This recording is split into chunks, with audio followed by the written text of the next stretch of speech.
Good morning. As you may have noticed, I have developed quite an affinity for Facebook Live videos. And so I'm going to start a new series during Holy Week called Why?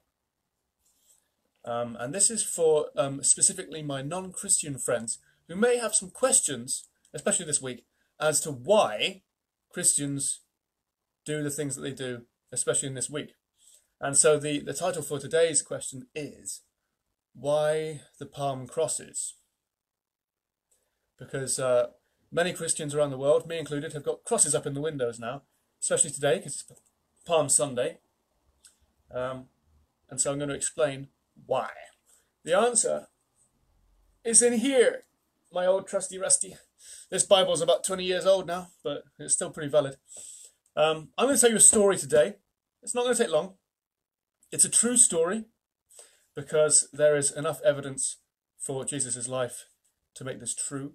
And if you guys want to argue that with me, then let's do that in another conversation. But it's true because there's evidence for Jesus walking the earth.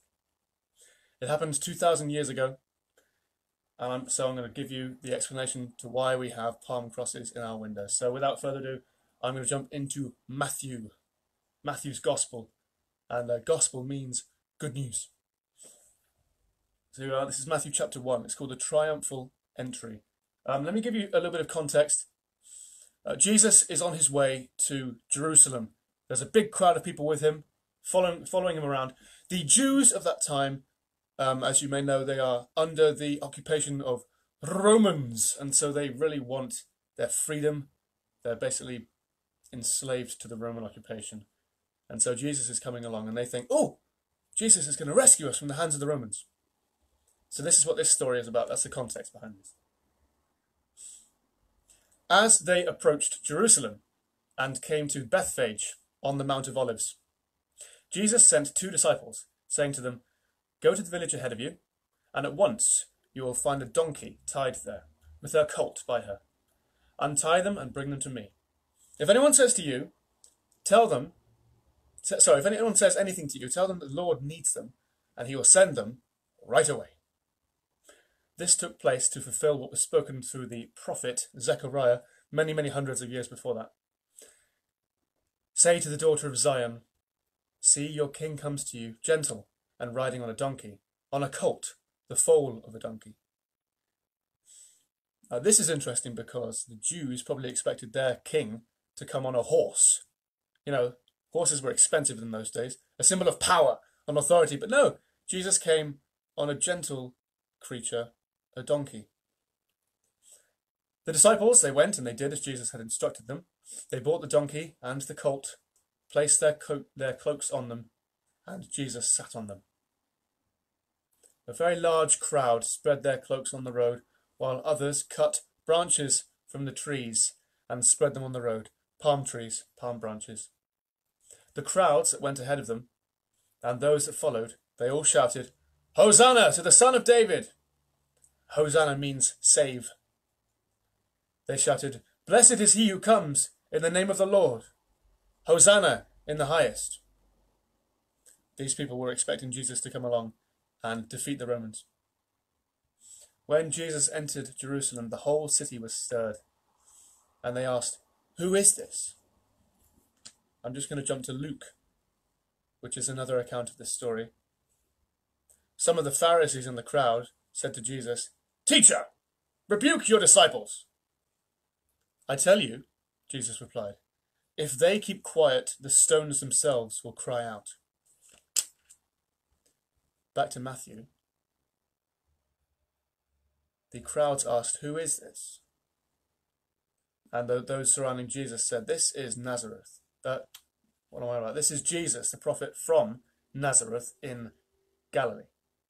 I'm jumping all over the place here. I'm going to read the next bit of the story and then stop, okay? Jesus then went into the temple, and he drove out all who were buying and selling there. He overturned the tables and the money changers and the benches of those selling doves.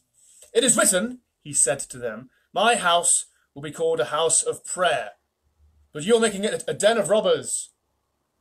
The blind and the lame came to him at the temple, and he healed them. But when the chief priests and the teachers of the law saw the wonderful things that he did, and the children shouting in the temple area, "Hosanna to the Son of David." They were indignant. "Do you hear what these children are saying?" they asked him.